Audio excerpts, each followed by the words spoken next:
Uttar Pradesh doctor Ashraf அலி. இவர் வந்துங்க வெள்ளிக்கிழமை எல்லா மதத்துக்கும் இலவசமாக வைத்தியம் பார்க்குறார். பல இந்துக்கள் முஸ்லீம்களை இந்துக்களை இழிவுபடுத்துகின்றனர், இந்துக்களை காஃபிர் என்கின்றனர் என விஷம பிரச்சாரம் செய்கின்றனர்.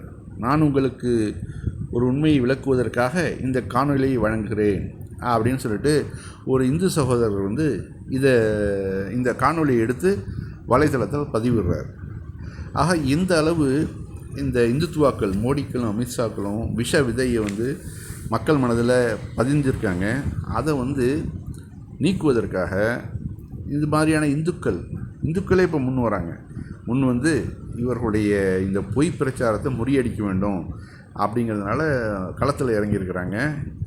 இவரை போன்ற நல்லுள்ளங்கள் இருக்கும் வரை मैं सिवान जिले के गरीब हॉस्पिटल में हूं और डॉक्टर का नाम पढ़िए यहाँ, डॉक्टर अशरफ अली।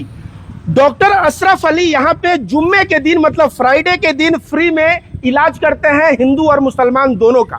पहलगाम हमले के बाद लोग कह रहे हैं कि मुसलमान कट्टर होते हैं, हिंदुओं पे अत्याचार करते हैं, हिंदुओं को काफिर मानते हैं। वैसे लोगों को मैं दिखाना चाहूंगा कि देखिए एक मुसलमान डॉक्टर कैसे हिंदू और मुस्लिम दोनों का इलाज कर रहा है। அடுத்து ஒரு காணொளி பாருங்க. அது என்ன சொல்கிறாப்புனா, உங்கள் பெயர் என்ன? சரோஜா தேவி. அப்போது டாக்டர் அஷ்ரஃப் அலி சாப் முஸ்லீம்களை மட்டுமே வைத்தியம் பார்க்கிறார், இந்துக்களை அன்போடு பார்ப்பதில்லை என்கிறார்கள். உண்மையா? இல்லை, தவறு. அவர் எல்லோரையும் ஒருமுகமாகவே பார்ப்பதனாலேயே இங்கு இத்தனை இந்துக்கள் வருகிறார்கள். இலவசமாக பரிசோதனை செய்து கொள்கிறார்கள் அப்படின்னு அந்த இந்து பெண் சரோஜா தேவி சொல்கிறத பார்க்குறோம். அப்போ இவர் வந்து டாக்டர் அஷ்ரஃப் அலி வந்து முஸ்லீம்கள் இந்துக்கள்னு பிரித்து பார்க்குறதில்ல. அவர் எல்லாரையும் ஒரே கண்ணோட்டத்தை தானே பார்க்குறாரு. ஆனால் நம்ம இந்துத்துவாக்கள் என்ன சொல்லி வைக்கிறாங்க, முஸ்லீம்கள் வந்து இந்துக்களை வந்து இழிவுபடுத்துகிறாங்க, முஸ்லீம்கள் வந்து இந்துக்களோட சரிசமமாக அன்போடு நடந்துக்கிறதில்ல அப்படிங்கிற ஒரு பழிச்சொல்ல வழி வழியாக சொல்லிகிட்டு இருக்காங்க. ஆனால் நிதர்சனமான உலக நடப்பு எப்படின்னாக்க வேறு விதமாக இருக்குது. அதுதான் நம்ம பார்க்குறோம். அதையும் ஒரு இந்து நண்பரே போய் எல்லார்ட்டையும் பேட்டி எடுத்து அதை வலைத்தளத்தில் பதிவு பண்ணுறாருனாக்க எந்த அளவு இது மாதிரியான காணொலிகளுக்கெல்லாம் முக்கியத்துவம் கிடைக்கணும். ஏன்னாக்க முஸ்லீம்கள் பற்றி ஒரு தவறான அபிப்பிராயம் அந்த மக்களுடைய மனதில் வேறொன்று இருக்குது. அதை வந்து நம்ம கலையணுமா இல்லையா? கண்டிப்பாக. आपका नाम क्या है? सरोज देवी। सरोज देवी जी। ये बताइए, अशरफ अली जी इलाज कर रहे हैं, ऐसा कहा जा रहा है कि मुसलमान लोग आजकल जो है हिंदू को गलत नजर से देखता है और हिंदू का, तो यहाँ पे आपको डॉक्टर साहब इलाज ठीक करते हैं? अब ठीक करते हैं, तबे तो यहाँ पर इतना लोग आ रहे हैं। कोई भेदभाव नहीं कि हिंदू है तो भगाओ इनको, ऐसा नहीं? जी नहीं। அடுத்து ஒரு காணொலி பாருங்கள். உங்கள் பேர் என்ன அப்படின்னு கேட்குறப்ப அந்த இந்து நண்பர், அந்த பெண் சொல்கிறாங்க சுந்தரி அப்படிங்கிறாங்க. அப்போ அந்த ஹிந்து நண்பர் கேட்குறாரு, உங்கள் பெயர் சுந்தரி, ஓகே, தாவூத் பாய் உங்களுக்கு உணவு வழங்குகிறார், இங்கு பல இந்துக்கள் உள்ளனர், உங்களிடம் எப்போதாவது களிமா சொல், அப்போது தான் உணவு தருகிறேன் அப்படின்னு சொன்னாரா அப்படின்னு கேட்குறாரு. அந்த பெண்ணை இல்லைங்கிறாங்க. இல்லை, அப்படிலாம் இது வரைக்கும் ஒரு வார்த்தை கூட சொன்னதில்லை அப்படிங்கிறார். அப்போது தாவூத் பாய் வந்து குறுக்கிட்டு சொல்கிறாரு, இங்குள்ள அனைவரும் எனது சகோதர சகோதரிகளே, உணவு அந்த மக்களின் தேவை உணர்ந்து தரப்படுகிறது, அவர்களின் மதத்தை வைத்து அல்ல. என்ன ஒரு புரிதல் பாருங்கள் அவருக்கு. அதாவது நான் வந்து ஹெல்ப் பண்ணுறது அந்த மக்களுடைய வறுமையை நினச்சி தானே ஒழிஞ்சு அவர்கள் எந்த மதம் எந்த ஜாதி அப்படின்னு நான் பார்த்து நான் வந்து உணவு கொடுக்கறதில்ல, எனக்கு வந்து எல்லாருமே அண்ணன் தம்பி அக்கா தங்கச்சி தான் அப்படிங்கிறாரு அவர். இந்த புரிதல் யோகி ஆதித்யநாத்துக்கும் மோடிக்கும் இருந்துச்சுன்னா எவ்வளோ நல்லாயிருக்கும். आपका नाम क्या है? आपका नाम क्या है? सुंदरी। सुंदरी।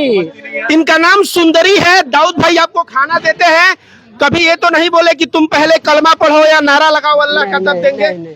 तो दोस्तों आप देख सकते हैं किस तरह से दो हिंदू महिलाएं यहाँ पे खाना लेके, यहाँ पे अनगिनत हिंदू लोग हैं और सब मेरे भाई बहन हैं और इनको खाना इनके भूख की और इनकी जरूरत के तहत दिया जाता है, इनके धर्म के आधार पर नहीं दिया जाता है।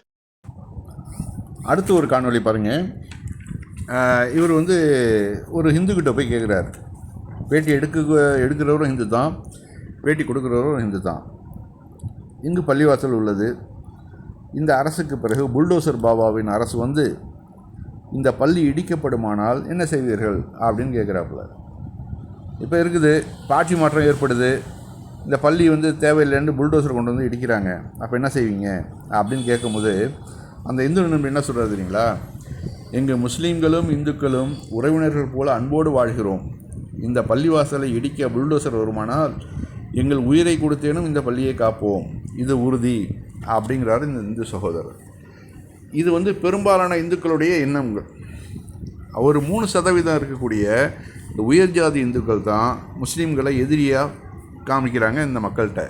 காரணம், அவர்களுடைய இருப்பு அப்போ தான் வந்து மேட்டிமைத்தன்மம் காக்கப்படும். இந்து மதம் இருந்தால் தான் பிராமணர்கள் உயர் ஜாதி அப்படின்னு சொல்லி அவர்கள் வந்து அனைத்து மரியாதைகளும் செய்வார்கள். அவங்க வந்து முஸ்லீமாக மாறிட்டாங்கனாக்க பிராமணர்களுக்கு கிடைக்கக்கூடிய மரியாதை போயிடும். அது வந்து இத்தனை காலம் நம்ம ஆண்டு அனுபவிச்சிட்டோம், இனி நம்ம இதை விடக்கூடாது அப்படின்ட்டு தான் அவங்க வந்து முழு மூச்சாக வந்து முஸ்லீம்களை எதிர்க்கிறாங்க. ஆனால் இப்படிப்பட்ட இந்துக்கள் இருக்கிற வரைக்கும் அவர்களுடைய எண்ணம் நிறைவேறப் போவதில்லை. ये बताइए, फ्यूचर में अगर सरकार बदलेगी और बुलडोजर की सरकार आ जाएगी तो अगर इस पे बुलडोजर चलने जाएगा तो क्या आप रक्षा करेंगे इस मस्जिद का? जो कोई भी आएगा, चाहे वो ये सरकार रहे ये सरकार ना रहे, जो सरकार आने वाला जो भी आए, तो हम लोग जो बोस फैमिली है और ये 28 नंबर जो वार्ड है, यहाँ के जो लोग है, हिंदू लोग है, हम सब एक हफ्ता मिलकर ये मस्जिद को रक्षा करेगा और चाहे हम लोग का जान जाए तो जान जाने.